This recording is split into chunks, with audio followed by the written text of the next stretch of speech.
Hello po mga mare, welcome na naman sa ating vlog. At sabi ko nga sa inyo, ay pinapasyal namin itong mga bata kasi nga nandito lang sila sa bahay. And sabi ko, lumabas naman kami. At ayan po, napag-desisyon namin mag-picnic. Ay, ano kayo dyan. At yan, tuwan-tuwa naman yung mga bata dahil aalis nga kami. At sabi ko nga sa inyo, dito lang naman kami sa malapit. Yun ang original naming flat. At yan po mga mare, nandito na nga tayo sa Sarja. Medyo malayo-layo kasi nagpunta kami doon sa Mamsar Beach. Ay napakadaming sasakyan, yung pila, baka abutin tayo ng gabi. Hindi pa tayo nakakapunta doon sa beach. Kaya napagkasunduan na lang na pumunta na lang sa ibang lugar. At dito na nga po tayo ngayon sa nakikita ninyo. Eh sabi nga ni Zion, we're in the heart of the desert. Ay, aba naman. At sabi ko nga sa inyo, nakakaaliw naman yung tanawin dahil kahit malayo, medyo more than 1.5 hours siguro ito mula doon sa bahay. Eh, pero sabi ko nga sa inyo, don't worry naman kasi nga medyo maganda naman yung daan. Wala naman traffic at dire-diretso naman tayo. Kaya hindi naman po talaga siya nakakapala. Medyo malayo. At siya, nakikita nyo naman at napakaganda ng ating dinadaanan at nasa desert nga tayo mga mare. Pero sabi ko nga sa inyo, scary lang.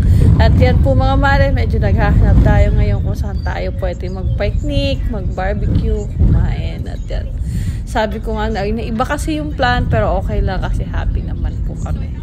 At yan po mga mare, finally ito na nga yung napag-desisyon na dito nga kami mag-i-stay. At sad to say mga mare, ay nabalahura nga kami. Kasi sabi nga sa inyo, huwag kayong paano dyan sa sad na yan, na maganda, pagpunta na sa sasakyan, hindi nga siya makaalis. Pero ang good news mga mare, at sabi nga sa inyo, nag-pray nga po kami at yan po yung unang tumulong sa amin. Umalis po siya at kukuha po siya ng pwede niyang itulong dito sa amin. Nandito lang yung mga bata sa loob ng sasakyan kasi medyo masan pa nga. Pero no worries mga mare kasi sabi ko nga sa inyo, napakadaming tumulong sa amin. Nag-pray si Zion, sabi niya God help us. At eto nga po, sabi ko nga sa inyo, kahit nabalahura yung sasakyan namin, nakita nyo naman, pinapakita ko pa sa inyo kung saan location tayo at napakaganda nga ng ating pwesto, napakaganda nga ng sa labas. Kaya sabi ko nga, no worry tayo.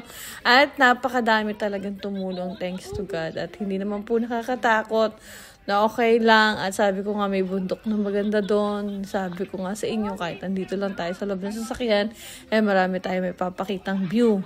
At sabi ko mga mare, ay no worry nga. At eto na naman, meron na naman po tumulong sa atin na local.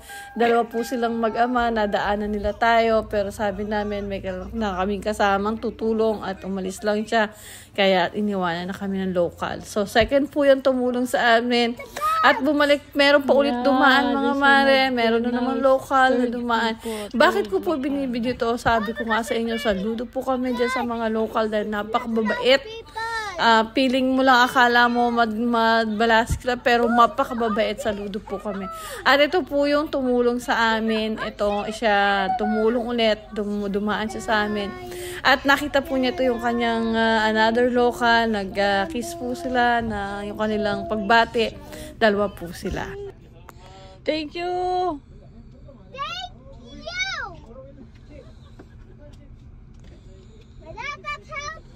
Thank you, Lord. Thank you, Lord. At yun lang po mga mare. Thank you po sa inyong pagsama. At sabi ko nga sa inyo po, mag-ingat po ang lahat. Happy po kami. Good lang. Bye!